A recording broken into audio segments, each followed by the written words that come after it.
नमस्कार। आज हम एक बेहद दिलचस्प और बहुत ज़रूरी विषय पर बात करने वाले हैं, ऑपरेशन महादेव। ये सिर्फ एक नाम नहीं है, ये भारत की डिजिटल सुरक्षा से जुड़ा एक बहुत बहुत अहम कदम है। एक ज़बरदस्त कहानी है ये। हमारे पास ऑपरेशन महादेव, भारत का डिजिटल सुरक्षा कवच शीर्षक वाले दस्तावेज से कुछ खास जानकारी है।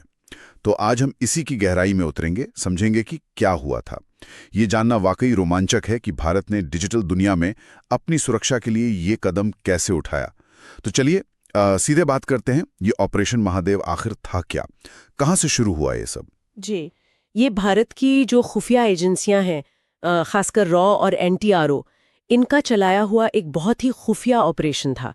इसका सीधा मकसद था भारत के खिलाफ जो एक तरह का साइकोलॉजिकल वॉरफेयर, मतलब एक मानसिक युद्ध चल रहा था ना, उसको बेनकाब करना। मानसिक युद्ध? हाँ, जो फेक न्यूज़, गलत सूचनाओं और ये जो आईटी सेल्स होते हैं ना, जो प्रोपेगेंडा फैलाते हैं, उनके जरिए चलाया जा रहा था। अच्छा, तो मतलब निशाना कौन था? ये हमले आ कहाँ से रहे थे? निशाने थे पाकिस्तान की आईएसआई। उनके द्वारा चलाए जा रहे जो फर्जी डिजिटल नेटवर्क्स थे ना, वो थे निशाने पर। और ये कोई छोटी मोटी चीज नहीं थी, ये हजारों फेक अकाउंट्स, वेबसाइट्स, इनका पूरा एक जाल था। हजारों? हाँ, हजारों। इनका काम था भारत विरोधी खबरें फैलाना, एडिटेड कंटेंट मतलब तस्वीरों और वीडियो से छेड़छाड़ करके उनको फैलाना, फेक वीडियो बनाना, अफवाहें उड़ाना।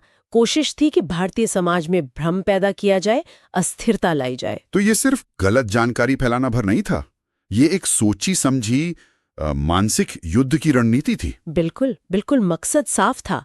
भारत के युवाओं को भड़काना, जाति और धर्म के नाम पर झगड़े करवाना, राजनीतिक अशांति फैलाना, पूरी तरह से अस्थिर करने की कोशिश। और ये सब किया कैसे जा रहा था? मतलब इनका तरीका क्या था? लोग कैसे यकीन कर लेते थे? तरीका बहुत चालाकी भरा था। इसके लिए हजारों की संख्या में फेक सोशल मीडिया अकाउंट्स का इस्तेमाल हुआ। Twitter, Facebook, Instagram, YouTube channel, सब पर। और सबसे आप कह सकती हैं चौंकाने वाली बात ये थी कि ये अकाउंट्स भारतीय नामों से चलाए जा रहे थे। भारतीय नामों से? जी हाँ, ताकि वो भरोसेमंद लगे, हाँ। आसानी से लोगों के बीच खुल मिल जाए। लेकिन उनका कंट्रोल वो पाकिस्तान से हो रहा था। अरे बाप रे, मतलब डिजिटल नकाब पहनकर हमला। तो क्या भारत इन नेटवर्क्स का पता लगा पाया? हमारी एजेंसियां इस जाल को तोड़ पाईं? हाँ बिल्कुल, और यही इस ऑपरेशन की सबसे बड़ी सफलता है। न सिर्फ इन हजारों अकाउंट्स और वेबसाइट्स की पहचान की गई, बल्कि जो ज्यादा अहम है, उनके पीछे जो पैसा लग रहा था, जो फंडिंग थी, उसके सोर्स को भी ट्रैक किया गया। फंडिंग को ट्रैक किया, ये तो वाकई बहुत बड़ी बात है। जी, और ये पता चलने के बाद भारत सरकार ने इन्हें ब्लॉक करवाया। कोई खास उदाहरण सामने आए, जैसे कौन से चैनल या अकाउंट से? ये हाँ, कुछ उदाहरण सामने आए थे, जैसे न्यूज़ एक्सप्रेस और रिपोर्ट इंडिया 24 नाम के यूट्यूब चैनल थे।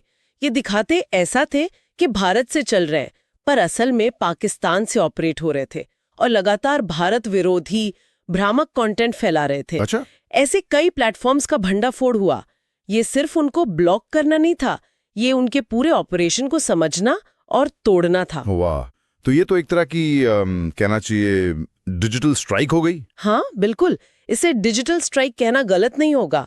भारत ने न सिर्फ इनका मुकाबला किया, कई अकाउंट सस्पेंड करवाए, बल्कि जो सबसे अहम बात है, इनके पीछे जो आईएसआई का पूरा नेटवर्क था, उसे दुनिया के सामने उजागर कर दिया सबूतों के साथ। ये तो जबरदस्त काम हुआ। जी, ये सिर्फ बचाव नहीं था, ये डिजिटल दुनिया में एक तरह का पलटवार था। तो हमने देखा कि ऑपरेशन महादेव किस तरह फेक न्यूज और डिजिटल दुष्प्रचार के खिलाफ भारत का एक वाकई बड़ा और सफल कदम रहा। इसने न सिर्फ फर्जी नेटवर्क्स को तोड़ा, बल्कि उनके पीछे की ताकतों को भी बेनकाब कर दिया।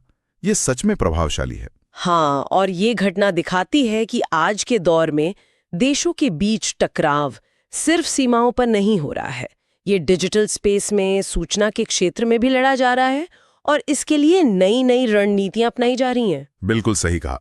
और ये हमें सोचने पर मजबूर करता है कि भविष्य में जैसे जैसे ये डिजिटल खतरे और बढ़ेंगे और जटिल होंगे, तो उनसे निपटने के लिए हमें और कितने प्रभावी, कितने नए कदम उठाने की जरूरत होगी।